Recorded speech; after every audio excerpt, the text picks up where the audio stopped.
최근 제가 목회자로서 가지고 있는 고민이 코로나 이후에 교회가 굉장히 어렵다고 하잖아요. 어떤 어려움이 가장 큰 어려움인가? 오늘 장로님 기도하신 대로 오늘 성령께서 교회와 성도님을 보실 때에 가장 탄식할 일이 무엇인가? 그것입니다. 제가 여러 차례 암시적으로 말씀드렸는데 제가 최근에 내린 결론이 교회의 세속화입니다. 성도의 세속화입니다. 세속화는 교회와 성도가 세상과 구별되어야 하는데 구별되지 못하고 오히려 세상을 닮아가는 현상을 말합니다. 오늘날 제가 교회 가운데에서 나타나는 세속화의 모습, 가장 걱정스러운 그런 모습 가운데 하나가 교회가 마치 기업처럼 되어가고 있다는 데 있습니다. 제가 요즘 계속해서 대형 교회들이 앞다투어 프랜차이즈 교회를 세우고 있다. 심지어는 얼마 전에 기도원에 갔을 때에 어려워진 교회를 마치 기업이 어려운 기업을 인수하듯이 인수해서 부목사를 보내 지교회를 세우고 있다. 이런 이야기를 심심치 않게 듣고 있습니다. 그렇게 지교회가 또 세워지고 프랜차이즈 교회가 어떤 지역에 세워지면 가장 일어나는 걱정스러운 현상이 무엇이냐면요, 주변에 있는 지역교회들로부터 성도님들이 프랜차이즈 교회로 수평 이동하기 시작합니다. 그래서 요즘 세상의 가장 큰 문제 중에 하나가 큰 기업은 잘 되고 개인 사업은 잘 안 되는 양극화 현상이라고 그러잖아요. 어떤 글을 보았더니 오늘날 교회의 가장 어려운 문제 중에 하나가 심각한 양극화 현상이다, 이렇게 적은 것을 보았습니다. 제가 가까운 친구에게서 직접 봅니다. 이 친구가 새롭게 개발된 신도시에 몇 년 전에 가서 교회를 개척하고 열심히 제자 훈련하고 전도해서 몇 년 만에 6, 7가정이 세워졌습니다. 그런데 최근에 그곳에 대형 교회가 어떤 교회, 어려운 교회를 인수해서 지교회를 세웠는데 교인들이 몇 년 동안 애써서 양육하고 세운 교인들이 눈치를 보면서 한 가정, 두 가정 그 교회로 다 옮아갔습니다. 그래서 딱 한 가정 남았습니다. 이게 한국 교회가 잘 되는 일인가? 성령께서 보시고 하나님께서 보시면 기뻐하실 일일까? 목회자의 양심으로는요, 세상을 닮아가는 것이죠. 기업이 마치 문어발처럼 확장하는 것처럼 제게 보이는 겁니다. 하나님이 기뻐하시지 않겠다, 그런 생각을 하게 되는 거죠. 개인적으로도 세속화 현상이 심각하게 빨리 진행되고 있습니다. 구체적인 예들은 수없이 많아서 제가 들지 않겠지만 이 예배에 참석한 성도님들이 스스로 한번 물어보시기 바랍니다. 여러분들은 삶에서 정말 하나님이 우선되는 삶을 살고 있나요?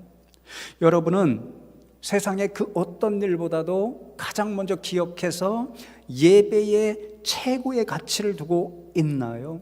예배라는 말, 월십이 보르트, 독일 말은 가치 있다는 말입니다. 세상에서 가장 가치 있는 일이 하나님 앞에 예배하는 일인데 여러분이 진짜 예배를 가장 가치 있는 일로 생각하고 살아가고 계신가요? 성경에서 말씀하는, 하나님께서 명령하시는 대로 정확하고 정직하게 물질 생활하고 계신가요? 이런 질문들에 여러분이 하나라도 자신 있게 하나님 앞에 네라고 대답할 수 없다면 어찌 보면 저와 여러분은 스스로도 모른 채 세상을 닮아가고 있는 세속화가 일어나고 있다, 그 증거가 될 수도 있습니다. 이번에 제가 말씀을 준비하면서 저만 이 시대 교회의 가장 어려운 문제가 세속화라고 생각하는 것이 아니라는 사실을 알게 되었습니다. 코로나 직전 국민일보 아시죠? 이 국민일보에서 만 19세 이상 된 개신교인 900명과 목회자 100명을 대상으로 한국교회 개혁과제에 대한 설문을 조사했는데, 그 설문 가운데 교회의 가장 심각한 문제가 세속화와 물질주의다, 이렇게 대답한 분이 교인은 일반 성도죠 41.9%, 목회자는 33%였습니다. 그럼 코로나 지나면서는 어떻게 됐을까요? 오늘날은 어떻게 되었을까요? 요즘 교회가 너무 어렵다고 하니까 한국교회 트렌드라고 하는 그런 책 제목을 한 5년 전부터 한국교회 트렌드 2023, 2024 이렇게 출판하는 그런 책이 있습니다. 한국교회 어려움이 무엇일까? 한국 세상, 사회가 어떻게 돌아가고 있는가? 이 상황 가운데서 목회자는 어떻게 목회할 것인가? 교회는 어떻게 교회의 정체성을 지키고 성도들은 신앙을 지킬 것인가? 전문가들과 목회자들이 한 파트씩 맡아서 글을 써서 만든 책입니다. 한국교회 트렌드 2025라는 책을 최근 몇 파트를 읽었는데, 그 가운데 한 파트가 Saltless Church, 빛과 소금의 역할을 감당해야 하는 교회가 소금의 맛을 잃은 교회가 되었다라는 거죠. 그 제목의 책을 읽는데 그 파트에서 설문조사를 했습니다. 한국교회의 가장 큰 어려움이 무엇인가? 개신교인 81.1%, 그리고 목회자는 90.7%가 세속화라고 답했습니다. 교회와 세상이 구별되어야 되는데 교회가 점점 더 세상의 모습을 닮아가고 있다. 이것이 가장 심각한 교회의 어려움이고 문제다. 일반 성도님들이 80% 이상, 목회자는 90% 이상이 그것을 꼽고 있습니다. 그러니까 코로나 이전보다 이후에 지금 오늘날 세속화에 대한 염려, 그 현상이 심각하다는 것을 모두가 지금 알고 있는 거죠. 특별히 그 책을 보면요, 한국교회에서 강조하는 신앙이 있습니다. 기복신앙이죠. 하나님 믿으면 물질적인 복을 많이 받는다는 이 기복신앙에 대한 강조가 교회와 성도님들로 하여금 자신도 모른 채 세상과 구별되지 못하는 삶, 오늘날 세상이 어떻게 돌아가고 있나요? 세상의 문화, 세상의 모든 것을 지배하는 힘이 어디에 있나요? 물질에 있습니다. 돈에 있습니다. 만문에 있습니다. 그러니까 그런 물질 중심주의, 성공 중심주의, 1등 중심주의에 자신도 모른 채 따라가게 살게 하고 있다, 그렇게 지적합니다. 그래서 세상 사람들이 교회를 보면 어떻게 할까요? 교회를 보니까 우리랑 다른 데인 줄 알았는데 우리랑 별반 다를 게 없네. 전혀 감동하지 않습니다. 그러니까 교회에 대한 매력을 점점 잃고 있고 결과적으로 전도가 어려워지는 거죠. 교회의 어려움이 내적으로부터 외적으로까지 서로 돌고 도는 악순환이 반복되고 있습니다. 그런데 성경 말씀을 보면요, 이 세속화의 문제는 오늘날만의 문제가 아닙니다. 교회가 세상에 탄생할 때부터 주님의 마음을 제일 아프게 했던 문제 중에 하나가 이 세속화의 문제였더라고요. 최근에 제가 성경을 공부하면서 알게 됩니다. 예를 들어 이제 앞으로 야고보서 성경 공부하겠다고 말씀드렸잖아요. 야고보서의 말씀을 읽어보면 야고보서 하다가 제일 염려하는 문제가 교회가 세상을 닮아가는 세속화의 문제였고, 그 세속화 앞에서 어떻게 교회의 정체성을 지키고 성도님들이 신앙을 지키게 할 수 있을까, 그것이 야고보 사도의 핵심 관심이었습니다. 그리고 제가 말씀을 연구한 바 감히 말하건대 오늘 마태복음 25장의 말씀도 세속화에 대한 주님의 무서운 경고의 말씀으로 읽힐 수 있습니다. 오늘 마태복음 25장의 말씀은 31절로 46절 사이 말씀, 양과 염소의 비유 혹은 최후 심판의 비유라고 불리는 말씀이죠. 여러분 잘 아는 말씀이죠. 마지막 날 예수님께서 다시 오시는데 예수님은 마지막 날에 심판주로 오십니다. 그리고 모든 민족들을 자신 앞으로 불러 모으셔서 양과 염소로 가르십니다. 의인과 악인으로 가르십니다. 그리고는 의인에게는 영생을 선물로 주시고 악인에게는 영벌을 주십니다. 무서운 말씀이죠. 그런데 우리가 오늘 이 말씀에서 두려움으로 기억해야 할 말씀이 무엇이냐면요, 심판주로 오시는 예수님께서 양과 염소, 의인과 악인을 가를 때의 기준으로 삼는 게 무엇인가, 심판의 기준이 무엇인가, 그것입니다. 그것을 알려주는 말씀이 오늘 함께 읽은 40절 말씀이죠. 내가 진실로 너희에게 이르노니 너희가 여기 내 형제 중에 지극히 작은 자 하나에게 한 것이 곧 내게 한 것이니라 말씀하고, 그리고는 정반대로 45절의 말씀을 보시면 내가 진실로 너희에게 이르노니 이 지극히 작은 자 하나에게 하지 아니한 것이 곧 내게 하지 아니한 것이니라 주님의 말씀하십니다. 주님은 지극히 작은 자와 자신을 동일시하십니다. 그러면서 하시는 말씀이 양과 염소, 의인과 악인을 가르는 판단 기준이 지극히 작은 자에게 어떻게 행하였는가 혹은 어떻게 행하지 아니하였는가 거기에 있다라고 말씀합니다. 그러면 지극히 작은 자는 누구고 어떻게 행해야 된다는 말씀일까요? 우리가 이미 잘 아는 말씀이지만 35절과 36절, 그리고 읽지는 않겠지만 42절과 43절에는요 정반대로 말씀해 주셔서 지극히 작은 자가 누구인가, 어떤 사람들인가 우선 말씀해 주고, 그리고 그 지극히 작은 자들에게 어떻게 해야 된다는 말씀인가 또 우리에게 교훈해 주십니다. 35절과 36절 말씀을 보시면 내가 줄일 때에 너희가 먹을 것을 주었고 목마를 때에 마시게 하였고 나그네 되었을 때에 영접하였고 헐벗었을 때에 옷을 입혔고 병들었을 때에 돌보았고 옥에 갇혔을 때에 와서 보았느니라 말씀합니다. 지극히 작은 자 6부류를 말씀해 주시죠. 첫째는 배가 고픈데 먹을 것이 없어서 배를 골고 있는 사람입니다. 둘째는 너무 갈증이 나는데 마실 물이 없는 사람입니다. 셋째는 나그네가 되었는데 아무도 환영해 주는 사람이 없는 사람입니다. 넷째는 벗었는데 너무 추운데 입을 옷이 없는 사람입니다. 다섯째는 병들었는데 돌보아 줄 사람이 없는 사람입니다. 여섯째는 감옥에 갇혔는데 아무도 찾아와 위로할 사람이 없는 사람입니다.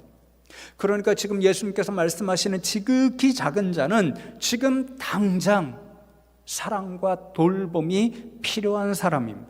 묵상집의 저자가 적고 있는 대로 그대로 표현하면 지극히 작은 자, 예수님께서 말씀하시는 지극히 작은 자는 지금 긴급한 돌봄이 필요한 사람입니다. 예수님께서 말씀하시는 의인은 어떤 사람인가요? 이렇게 지극히 작은 자, 지금 당장 사랑과 돌봄, 도움이 필요한 사람, 그 사람을 찾아가서 사랑으로 돌봐주고 도움을 주는 사람입니다. 먹을 것이 없는 사람에게 먹을 것을 주고, 갈증이 나는 사람에게 마실 물을 주고, 나그네에게 이웃이 되어주고, 벗은 자에게 입을 것을 나누어 주고, 병든 자를 돌보아 주고, 감옥에 갇혀 있는 자를 찾아가 위로하는 사람입니다. 예수님은 이러한 사람을 의인이라 부르시고 영생을 선물로 주겠다 말씀하십니다. 반면에 악인은 누구입니까? 정반대의 사람, 자신의 눈으로 지금 당장 사랑이 필요하고 돌봄이 필요하고 도움이 필요한데 무시하고 아무것도 행하지 않는 사람, 예수님은 이런 사람을 악인이라 부르시고 영벌을 내리시겠다고 무섭게 말씀하십니다. 그런데 여러분, 조금 이상한 생각 드시지 않나요? 우리는 오직 믿음으로만 구원을 받는다, 믿음으로만 구원받아서 영생을 선물로 받는다, 이게 흔들리지 않는 진리라고 믿고 있습니다. 그런데 오늘 이 마태복음 25장 양과 염소의 비유를 보면 우리가 지극히 작은 자에게 어떻게 행하였는가, 그에게 선을 베풀었는가, 그렇지 않은가, 어떤 행위의 기준에 따라 의인과 악인을 구별하고 영생과 영벌을 주시는 것처럼 보입니다. 그럼 행위 구원을 말씀하는 것 아닌가요? 좀 이상하지 않나요? 저만 이상한가요? 제가 말씀을 연구하면서 이 문제를 좀 해결하려고 이런저런 글을 찾아 읽었는데요, 제 연구의 결과는 이 말씀을 통해서 주님께서 목적하시는 것이 점점 세상을 닮아가는 교회와 성도에게 경고하는 말씀입니다. 세상을 닮아가서는 안 된다는 말씀입니다. 지금 이 마태복음을 받아 읽고 있는 마태 교회 공동체에는요, 심각한 문제가 있었습니다. 대부분의 초대교회들에게 그런 문제가 있었는데요, 갈등하고 대립하고 미워하고 다투는 문제가 있었습니다. 특별히 큰 자와 작은 자로 갈라져서 갈등이 심했습니다. 그 원인은 큰 자가 작은 자를 무시하고 멸시하는 그런 일 때문이었습니다. 어디로부터 온 걸까요? 세상을 닮은 일에서 오는 일이었습니다. 그것을 어디에서 알 수 있냐면요, 예수님의 12 제자들에게서 볼 수 있습니다. 마태복음 18장 1절에 보면 그때의 제자들이 예수께 나와 이르되 천국에서는 누가 크니까? 라고 말씀합니다. 마태복음에는요, 계속해서 이렇게 큰 자, 작은 자 대립을 이야기하는 말씀이 많이 나옵니다. 이게 마태복음 공동체의 굉장히 큰 문제였다라는 거죠. 근데 제자들이 지금 온통 관심이 무엇입니까? 큰 자가 누굽니까? 이것입니다. 그때라고 이야기하잖아요. 그때는 예수님께서 제자들을 데리고 예루살렘으로 가시는 때였습니다. 예수님은 예루살렘에 가시면서 제자들에게 수없이 이야기하셨습니다. 나는 세상을 섬기러 왔다. 지극히 작은 자를 돌보러 왔다. 그 일을 위해서 나는 예루살렘에 가서 십자가를 져야 된다. 그렇게 말씀해 주셨습니다. 근데 제자들은 엉뚱하게 예수님의 말씀을 이해하죠. 예수님이 예루살렘에 가면 드디어 왕이 되시는구나, 제자들이 말하는 가장 큰 자가 되시는구나, 그렇게 기대했습니다. 그래서 어떻게 했나요? 싸움질이었죠. 맨 처음에 야고보와 요한이 자기 어머니까지 동원해서 예수님 앞에, 예수님이 왕이 되시면 제 아들 하나는 예수님 우편에, 하나는 좌편에 앉게 해주십시오. 큰 자, 높은 자가 되게 해주십시오. 그렇게 부탁합니다. 그러니까 다른 제자들이 그것을 듣고 격분해서 니들이 무슨 우편에 앉고 좌편에 앉냐, 니들이 무슨 큰 자가 되냐, 네 주제를 알라, 내가 큰 자가 돼야지.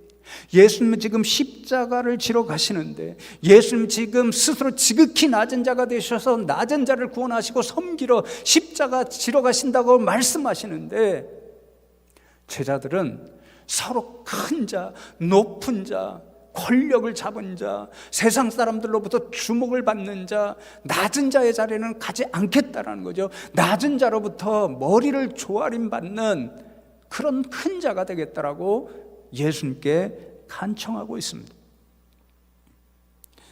어디로부터 온 것입니까? 예수님이 그렇게 가르치셨나요? 아니죠. 예수님은 한 번도 그렇게 가르치지 않으셨습니다.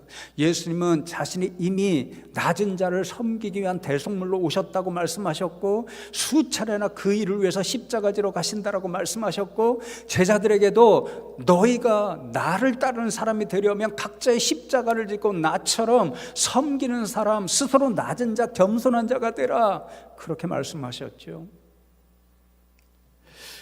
그러면 도대체 제자들이 이렇게 큰 자가 되고 싶은 욕망, 그래서 세상 사람들처럼 예수님께서 말씀하시죠. 세상의 권세자들은 임의대로 자신 마음대로 사람들을 다스린다는 것입니다.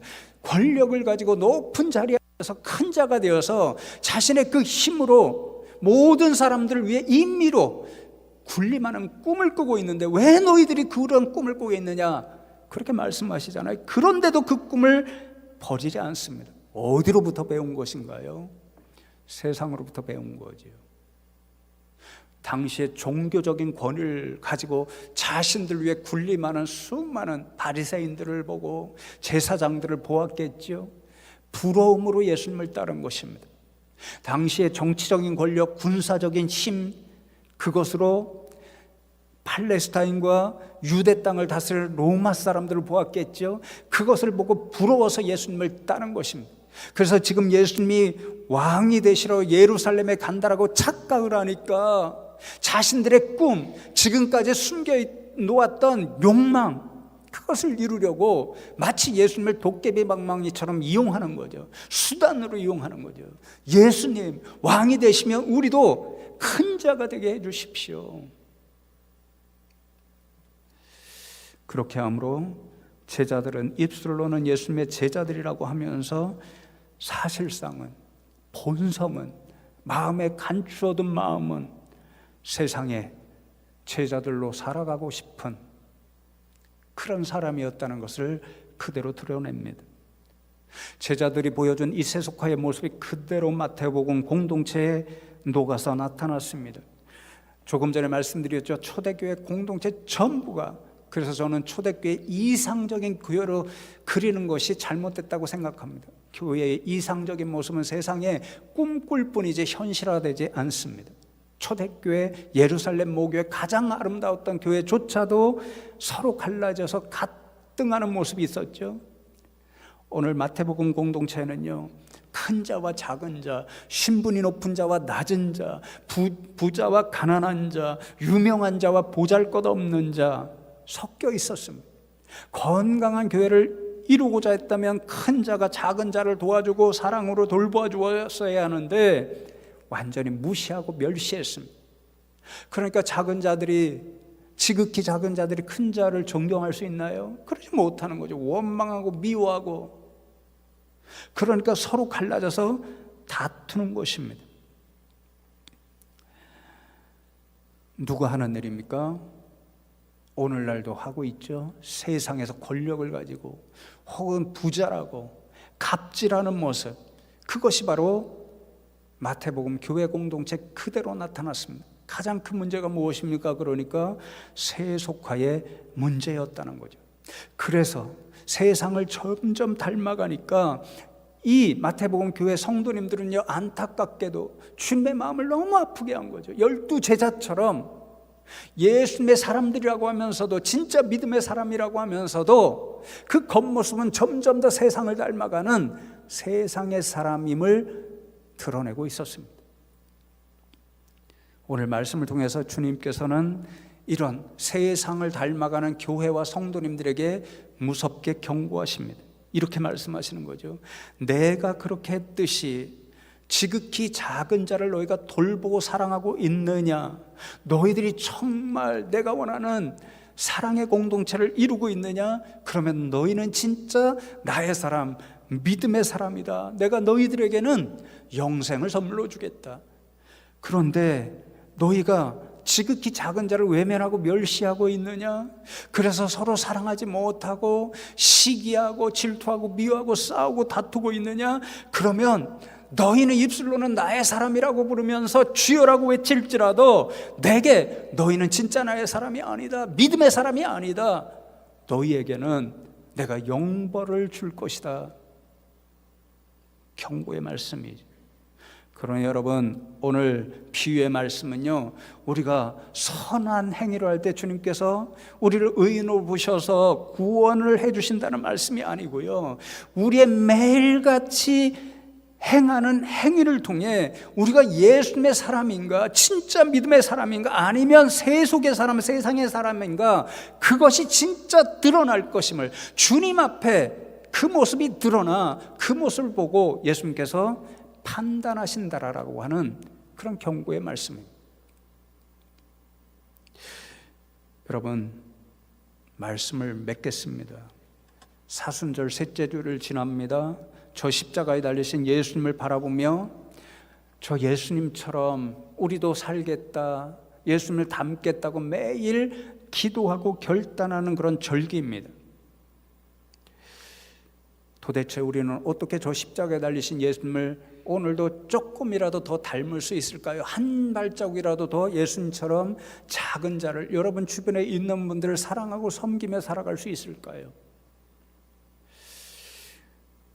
러시아의 대문호 톨스토이가 있죠. 그분이 쓰신 작품 가운데 사랑이 있는 곳에 하나님이 계신다라고 하는 유명한 단편 소설이 있습니다. 이 소설의 이야기를 들려드리면서 제 대답을 대신하려고 합니다. 이 소설을 보면 주인공이 마틴이라는 분입니다. 이분은 구두가게를 하고 있습니다. 꽤 구두가게가 잘 돼서 여유가 있는데 이분이 자기만 아는 이기주의자로 살고 있었습니다. 근데 어느 날 갑자기 깨달은 것입니다. 내가 이렇게 살면 안 되겠는데, 그렇게 생각해서 유명한 지혜자를 찾아가서 제가 어떻게 살면 되겠나요? 그랬더니 지혜자가 당신 자신을 변화시키려면 하나님의 말씀, 성경 말씀을 매일같이 읽으십시오. 그렇게 권면해 줍니다. 그 권면을 듣고 이제 자신의 집에 들어와서 매일같이 성경을 펼치고 읽고 묵상하기 시작합니다. 어느 날 자신이 깊이 너무도 악한 죄인, 이기주의자로 살아왔다는 것을 깨닫고 하나님 앞에 회개합니다. 그날 밤 잠자리에 들었을 때 꿈에 주님께서 나타나셔서 마틴아, 내일 창 너머로 무슨 소리가 들리거든 창 밖을 내다보거라. 내가 너를 찾아올 것이다. 이렇게 말씀해 주십니다. 너무 기뻐서 큰 기대를 가지고 다음날 일찍 일어나서 일찍 나가서 가게 문을 열었습니다. 얼마 지나지 않아서 바깥에서 무슨 소리가 들려옵니다. 야, 주님께서 약속하셨듯이 이렇게 일찍 나를 찾아오시는구나.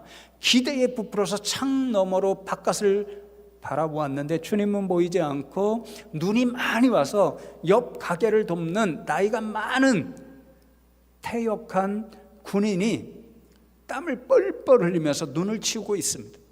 그것이 너무도 안쓰러워서 그분을 불러서 따스한 차를 한 잔 대접해 드렸습니다. 조금 지나서 또 소리가 들려옵니다. 이제 주님이 오시는구나. 창밖을 내다보았는데 이번에도 주님이 보이지 않고 한 아주머니가 우는 아이를 부둥켜 안고 달래고 있습니다. 자세히 보니까 한겨울인데 너무 추운데 두꺼운 겨울옷이 없어서 얇은 여름옷으로 아이를 감싸고 있습니다. 너무 안쓰러워서 여인을 불러들여서 물어보았더니 남편이 전쟁터에 나가서 전사함으로 가정이 너무 가난하게 되었습니다. 그 여인의 이야기가 너무도 불쌍하게 들려서 여인을 기꺼이 도와주었습니다. 한참을 지난 후에 바깥에서 다시 소리가 들리기 시작합니다. 이제 주님이 오셨구나. 기대를 가지고 바깥을 내다보았는데 사과 파는 할머니가 있었는데 배고팠던지 사내 아이, 작은 아이가 사과를 하나 훔쳐서 달아나려고 하다가 할머니에게 붙잡혀서 실갱이를 하고 있습니다. 할머니가 너 이놈 경찰서에 넘겨버릴 거야. 경찰서로 끌고 가려고 하니까 아이가 딸려가지 않으려고 애를 쓰고 있는 거죠. 아이가 너무도 불쌍하게 여겨져서 마틴이 문을 열고 나가서 할머니에게 할머니 너무도 어린애인데 불쌍히 여기시고 좀 주님의 사랑으로 용서해 주십시오. 그리고는 아이에게는 너 이런 일 절대로 와서는 안 된다. 할머니에게 용서를 빌라. 잘못했다고 해라. 그렇게 타이르기 시작합니다. 근데 할머니가 끝까지 용서하기를 거부합니다. 이런 놈은 손버릇이 나빠서 감옥에 보내서 제대로 가르쳐야 됩니다. 용서하면 안 됩니다. 그렇게 고집을 부리니까 마틴이 마지막 순간에 이렇게 작은 죄를 저지른 아이가 벌을 받아야 한다면 하나님 앞에서 날마다 죄를 저지르고 사는 우리는 하나님께 얼마나 큰 벌을 받아야 하나요? 이렇게 설득합니다.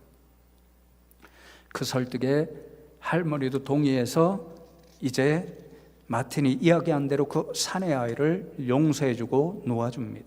그렇게 하루가 지나갔습니다. 날이 어두워졌는데도 주님은 오시지 않았습니다. 실망해서 마틴이 이제 가게 문을 닫고 집으로 돌아가서 매일 읽는 성경을 펼쳤습니다. 바로 그 순간에 주님의 음성이 들려옵니다. 마틴아, 오늘 하루 종일 나를 알아보았니? 그렇게 묻습니다. 아니 주님, 누구 말씀하시는데요? 저는 주님을 보지 못했어요. 그렇게 대답하니까 그 순간 가장 먼저 나이가 많은 그 태역한 군인이 보이면서 이 사람이 나였다. 그렇게 말씀하고, 그리고는 그 다음에는 갓난아이를 아는 여인이 나타나서 이 여인도 나였다. 주님이 말씀하고, 마지막 세 번째로는 사내 아이, 어린아이가 사과를 하나 움켜쥐고 나타나서는 지그시 웃으면서 주님께서 하시는 말씀이 이 아이도 나였다. 그렇게 말씀합니다. 그리고는 마틴이 읽고 있던 톨스토이가 이제 영화로 하면은 줌이죠. 줌인. 마틴이 읽고 있던 성경 본문이 오늘 말씀 마태복음 25장 31절로 46절의 말씀입니다. 여러분, 톨스토이가 마틴의 입술을 통해서 뭐라고 결론 내리냐면요, 내가 하루하루를 내게 찾아오는 사람을 내게 오시는 하나님으로 알고 살아가야 하겠다, 결론입니다. 여러분, 오늘 말씀처럼 또 이 이야기의 교훈처럼 여러분이 매일 만나게 되는 가깝게는 가족, 오늘은 성도님들, 나가서는 직장에서 만나는 동료들, 내게 오시는 하나님으로 알고 응대한다면 여러분의 삶이 얼마나 달라질 수 있을까요? 여러분이 맺는 모든 관계가 얼마나 아름답게 변화될 수 있을까요? 그러면 세상이 얼마나 아름다운 세상이 될 수 있을까요? 멍하게 저를 바라보지 마시고 옆에 분들을 바라보시면서 그렇게 인사 나누면 좋겠습니다. 내게 하나님을 보여주셔서 감사합니다. 여러분 옆에 있는 분들 하나님의 형상입니다. 하나님을 닮으신 분들입니다. 오늘 말씀 기억하고 이 이야기 교훈을 정말 가슴에 새겨서 하루하루 세속의 사람, 세상의 사람이 아니라 오늘 묵상집에 저자가 적고 있는 것처럼 진짜 예수님의 사람, 바닥을 높이는 지극히 작은 자를 하나님처럼 대하고 섬김으로 여러분도 행복하고 건강하고 여러분이 만나는 모든 사람도 행복하고 건강하게 해주고 우리 교회는 예수님을 더 닮고 세상은 더 아름답게 만들어가는 저와 여러분 다 되시기를 주님의 이름으로 축복합니다.